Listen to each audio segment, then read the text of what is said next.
ಈಗ ನಾನು ಸರ್ಕಾರದ ಪರವಾಗಿ ಮತ್ತು ಕನ್ನಡ ನಾಡಿನ 7 ಕೋಟಿ ಕನ್ನಡಿಗರ ಪರವಾಗಿ ಭರತ್ ಭೂಷಣ್ ಅವರಿಗೆ ಶ್ರದ್ಧಾಂಜಲಿಯನ್ನು ಅರ್ಪಿಸಲಿಕ್ಕೆ ಬಯಸ್ತಾ ಇದ್ದೇನೆ.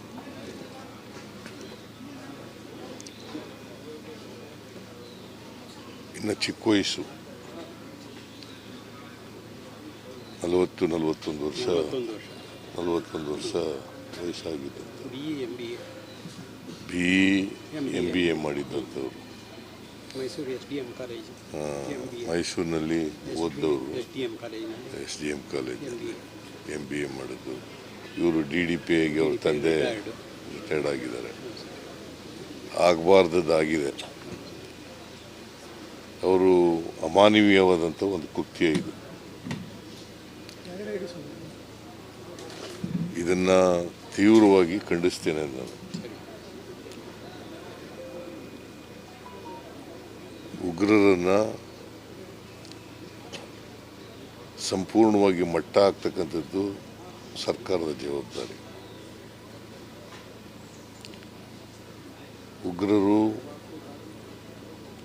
ಉಗ್ರರ ಚಟುವಟಿಕೆಗಳು ನಮ್ಮ ದೇಶದಲ್ಲಿ ಇರಬಾರ್ದು. ಯಾವುದೇ ಕಾರಣಕ್ಕೆ ಸರ್ಕಾರ ಇದರಲ್ಲಿ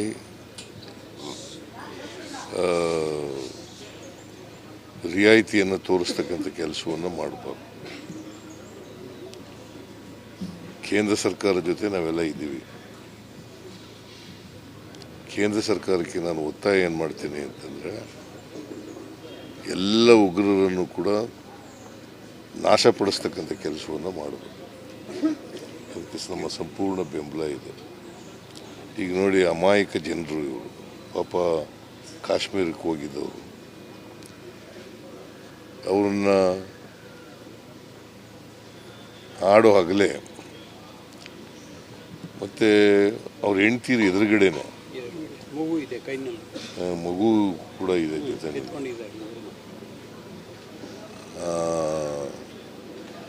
ಶೂಟ್ ಮಾಡೋದಿದೆಯಲ್ಲ, ಅದಕ್ಕಿಂತ ಹೇಯ ಕೃತ್ಯ, ಮನುಷ್ಯತ್ವ ಇಲ್ಲದೆ ಇರತಕ್ಕಂಥ ಕೃತ್ಯ ಇನ್ನೊಂದಿಲ್ಲ. ಈ ಕೃತ್ಯವನ್ನು ನಾನು ಖಂಡಿಸಲಿಕ್ಕೆ ಬಯಸ್ತಾ ಇದ್ದೇನೆ. ಜೊತೆಗೆ ಯಾಕಂದರೆ ಅದೇ ಜಿಲ್ಲೆಯಲ್ಲಿ ಪುಲ್ವಾಮಾ ಇನ್ಸಿಡೆಂಟ್ ಆಗಿತ್ತು.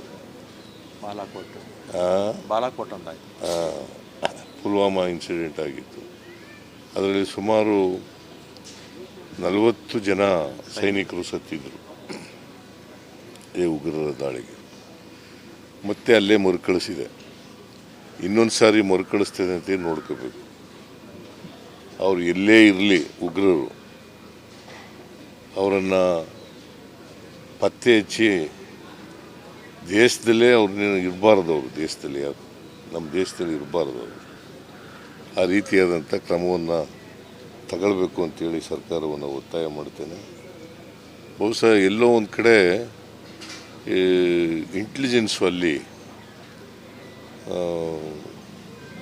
ಸರಿಯಾಗಿ ಕೆಲಸ ಮಾಡಿಲ್ಲ ಅಂತೇಳಿ ನನಗನ್ಸುತ್ತೆ. ಇದು ಇಂಟೆಲಿಜೆನ್ಸ್ ಫೇಲ್ಯೂರ್ ಕೂಡ ಇದೆ ಅಂತಕ್ಕಂಥದ್ದನ್ನು ಹೇಳಲಿಕ್ಕೆ ಬಯಸ್ತಾ ಇದ್ದೀನಿ. ನಮ್ಮ ಸರ್ಕಾರ ಈಗ 2 ಸತ್ತಿದ್ದಾರೆ. ಇನ್ನೊಬ್ಬರು ಆಂಧ್ರದವರು, ಅವರು ಇಲ್ಲೇ ಇದ್ದಾರೆ. ಅದೇ ಆಂಧ್ರಕ್ಕೆ ತಗೊಂಡೋಗಿದೆ ಅವ್ರ ಡೆಡ್ ಬಾಡಿ. ಇನ್ನೊಬ್ಬರು ಶಿವಮೊಗ್ಗದವರು, ಮಂಜುನಾಥ್ ರಾವ್ ಅಂತಲ, ಅಲ್ಲಿ ನಮ್ಮ ಮಧು ಬಂಗಾರಪ್ಪ ಅವರು ಹೋಗಿದ್ದಾರೆ. ಶಿವಮೊಗ್ಗದಲ್ಲಿ ಅವ್ರ ಮನೆಗೆ ಹೋಗಿ ನಿನ್ನೆ ಎಲ್ಲ ಭೇಟಿ ಮಾಡಿದ್ದಾರೆ. ಇವತ್ತು ಹೋಗ್ತಾರೆ, ಅಲ್ಲೇ ಇದ್ದಾರೆ. ಇವತ್ತು ಅವ್ರಿಗೆ ಹೋಗಕ್ಕೆ ಹೇಳಿದ್ದೀನಿ ನಾನು. ಸೊ ಇಲ್ಲಿ ರಾಮಲಿಂಗ ರೆಡ್ಡಿ ಅವರು ಇರ್ತಾರೆ. ಕ್ರಿಮೇಷನ್ನಲ್ಲಿ ರಾಮಲಿಂಗ ರೆಡ್ಡಿ ಅವರು ಸರ್ಕಾರದ ವತಿಯಿಂದ ಇರ್ತಾರೆ. ಇವ್ರಿಗೆ ಸತ್ತವರ ಕುಟುಂಬಗಳಿಗೆ ನಮ್ಮ ಸರ್ಕಾರ 10 ಲಕ್ಷ ರೂಪಾಯಿಗಳನ್ನು ಪರಿಹಾರವಾಗಿ ಕೊಡ್ತದೆ. ಮತ್ತು ಯಾವಾಗಲೂ ಕೂಡ ಸರ್ಕಾರ ಅವ್ರ ಜೊತೆ ಇರ್ತದೆ ಅಂತಕ್ಕಂಥ ಮಾತುಗಳನ್ನು ಹೇಳಲಿಕ್ಕೆ ಬಯಸ್ತೀನಿ. ಅದಕ್ಕೆ ನಾನು ಒಂದು ಅಧಿಕಾರಿಗಳ ತಂಡ ಕಳಿಸಿದೆ ಕೂಡಲೇ. ಆಮೇಲೆ ಸಂತೋಷ್ ಲಾಡ್ ಅಂತ ನಮ್ಮ ಕಾರ್ಮಿಕ ಸಚಿವರು, ಅವರನ್ನು ಕೂಡ ಕೂಡಲೇ ಕಳಿಸಿದೆ. ಅವ್ರನ್ನ ಕಾಂಟ್ಯಾಕ್ಟ್ ಮಾಡಿ ಡೆಡ್ ಬಾಡಿಗಳನ್ನ ತರಬೇಕು. ಕೂಡಲೇ ಡೆಡ್ ಬಾಡಿಗಳನ್ನ ತಗೊಬಂದು ಅವ್ರ ಮನೆಗೆ ತಲುಪಿಸ್ಬೇಕು. ಮತ್ತು ಕನ್ನಡಿಗರು ಯಾರ್ಯಾರು ಇದ್ದಾರೆ ಅಲ್ಲಿ ಶ್ರೀನಗರದಲ್ಲಿ ಅವರೆಲ್ಲರೂ ಕೂಡ ವಾಪಸ್ ಕರ್ಕೊಬರಬೇಕು ಅಂತೇಳಿ ಸಂತೋಷ್ ಲಾಡ್ ಅವರಿಗೆ ಸೂಚನೆ ಕೊಟ್ಟು ಅವರಿಗೆಲ್ಲರೂ ಕರ್ಕೊಬರ್ತಾ ಇದ್ದಾರೆ. 177 ಜನನ ಎಲ್ಲರೂ ಕರ್ಕೊಬರ್ತಾ ಇದ್ದಾರೆ. ಕನ್ನಡಿಗರು ಯಾರ್ಯಾರು ಇದ್ದಾರೆ ಅಲ್ಲಿ ಎಲ್ಲ ಕನ್ನಡಿಗರಿಗೂ ಕೂಡ ಕರ್ಕೊಬರ್ತಾ ಇದ್ರು. ಇದು ಸರ್ಕಾರದ ಜವಾಬ್ದಾರಿ, ಕರ್ತವ್ಯ. ಈ ಕೆಲಸವನ್ನು ನಾವು ಮಾಡಿದ್ದೇವೆ ಅಂತಕ್ಕಂಥ ಮಾತುಗಳನ್ನು ಹೇಳಲಿಕ್ಕೆ ಬಯಸ್ತೇನೆ. ಇದು ಇವ್ರಿಗೋಸ್ಕರ ಮಾಡಿರ್ತಕ್ಕಂಥ ಭೂಷಣ್ಗೋಸ್ಕರ, ಮಂಜುನಾಥ್ ರಾವ್ಗೋಸ್ಕರ ಅಲ್ಲ. ಇದು ಸರ್ಕಾರದ ಕರ್ತವ್ಯ, ಜವಾಬ್ದಾರಿ ಅಂಥೇಳಿ ಮಾಡಿದ್ದೀವಿ. ಸೊ ಇದು ಮತ್ತೆ ಕೇಂದ್ರ ಸರ್ಕಾರ ಈಗ ಕೆಲವು ಕ್ರಮಗಳನ್ನು ತಗೊಂಡಿದೆ. ಮತ್ತು ಇನ್ನೊಂದು ಸಾರಿ ಈ ಉಗ್ರರ ಅಟ್ಟಹಾಸ ಮರುಕಳಿಸದಂತೆ ನೋಡ್ಕೊಳ್ತಕ್ಕಂಥದ್ದು ಅವರ ಜವಾಬ್ದಾರಿ. ನಾವೆಲ್ಲರೂ ಎಲ್ಲ ಸಹಾಯವನ್ನು, ಬೆಂಬಲವನ್ನು ಕೊಡ್ತೇವೆ. ಈಗ ನಾನು ಸರ್ಕಾರದ ಪರವಾಗಿ ಮತ್ತು ಕನ್ನಡ ನಾಡಿನ 7 ಕೋಟಿ ಕನ್ನಡಿಗರ ಪರವಾಗಿ ಭರತ್ ಭೂಷಣ್ ಅವರಿಗೆ ಶ್ರದ್ಧಾಂಜಲಿಯನ್ನು ಅರ್ಪಿಸಲಿಕ್ಕೆ ಬಯಸ್ತಾ ಇದ್ದೇನೆ.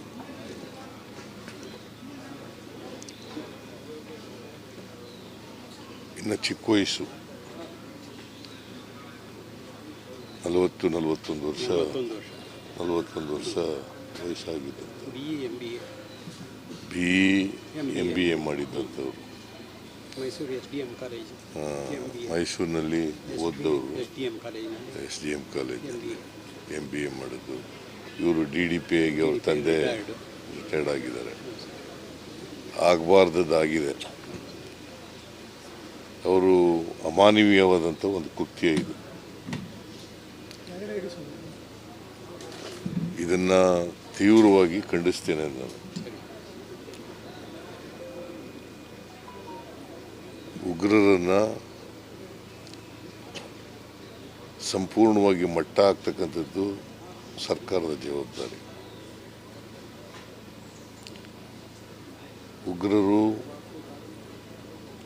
ಉಗ್ರರ ಚಟುವಟಿಕೆಗಳು ನಮ್ಮ ದೇಶದಲ್ಲಿ ಇರಬಾರ್ದು.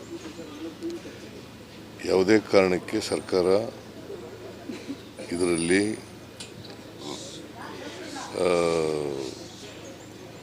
ರಿಯಾಯಿತಿಯನ್ನು ತೋರಿಸ್ತಕ್ಕಂಥ ಕೆಲಸವನ್ನು ಮಾಡಬಾರ್ದು. ಕೇಂದ್ರ ಸರ್ಕಾರದ ಜೊತೆ ನಾವೆಲ್ಲ ಇದ್ದೀವಿ.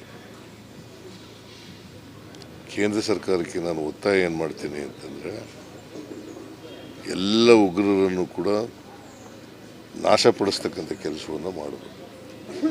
ಅದಕ್ಕೆ ನಮ್ಮ ಸಂಪೂರ್ಣ ಬೆಂಬಲ ಇದೆ. ಈಗ ನೋಡಿ, ಅಮಾಯಕ ಜನರು ಇವರು ಪಾಪ ಕಾಶ್ಮೀರಕ್ಕೆ ಹೋಗಿದ್ದವರು, ಅವ್ರನ್ನ ಆಡೋ ಹಗಲೇ ಮತ್ತು ಅವ್ರ ಹೆಂಡ್ತೀರು ಎದುರುಗಡೆನೆ ಮಗು ಕೂಡ ಇದೆ ಜೊತೆ.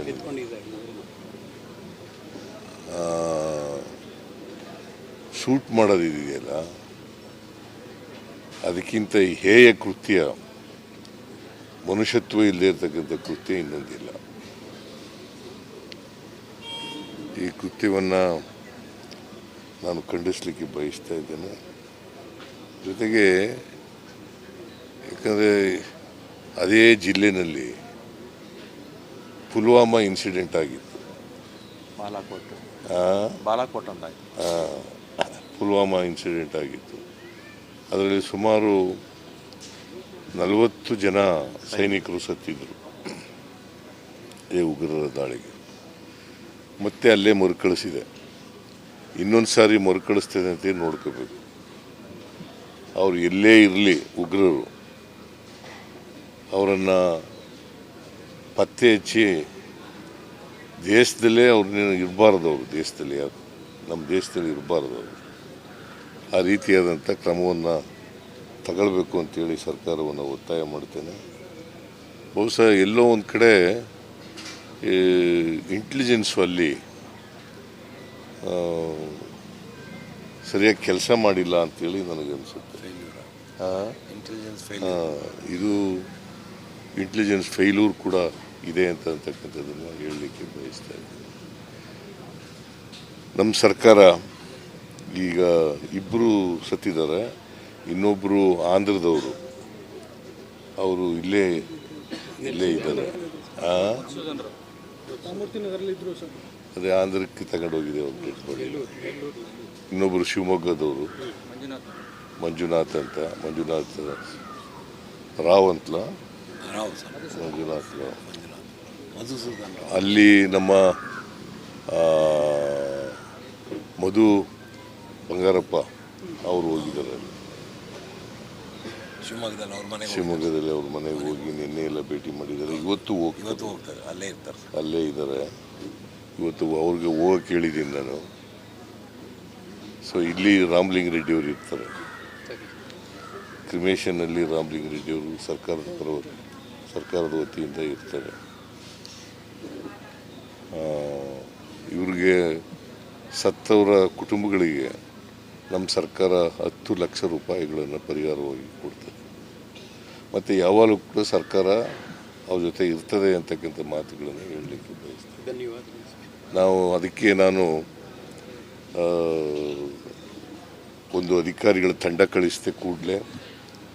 ಆಮೇಲೆ ಸಂತೋಷ್ ಲಾಡ್ ಅಂತ ನಮ್ಮ ಕಾರ್ಮಿಕ ಸಚಿವರು, ಅವರನ್ನು ಕೂಡ ಕೂಡಲೇ ಕಳಿಸಿದೆ. ಅವ್ರನ್ನ ಕಾಂಟ್ಯಾಕ್ಟ್ ಮಾಡಿ ಡೆಡ್ ಬಾಡಿಗಳನ್ನ ತರಬೇಕು. ಕೂಡಲೇ ಡೆಡ್ ಬಾಡಿಗಳನ್ನ ತಗೊಬಂದು ಅವ್ರ ಮನೆಗೆ ತಲುಪಿಸ್ಬೇಕು. ಮತ್ತು ಕನ್ನಡಿಗರು ಯಾರ್ಯಾರು ಇದ್ದಾರೆ ಅಲ್ಲಿ ಶ್ರೀನಗರದಲ್ಲಿ, ಅವರೆಲ್ಲರೂ ಕೂಡ ವಾಪಸ್ ಕರ್ಕೊಬರಬೇಕು ಅಂತೇಳಿ ಸಂತೋಷ್ ಲಾಡ್ ಅವರಿಗೆ ಸೂಚನೆ ಕೊಟ್ಟು ಅವರಿಗೆಲ್ಲರೂ ಕರ್ಕೊಬರ್ತಾ ಇದ್ದಾರೆ.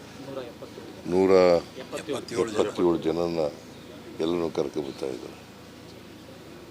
ಕನ್ನಡಿಗರು ಯಾರ್ಯಾರು ಇದ್ದಾರೆ ಅಲ್ಲಿ ಎಲ್ಲ ಕನ್ನಡಿಗರಿಗೂ ಕೂಡ ಕರ್ಕೊಬರ್ತಾ ಇದ್ರು. ಇದು ಸರ್ಕಾರದ ಜವಾಬ್ದಾರಿ, ಕರ್ತವ್ಯ.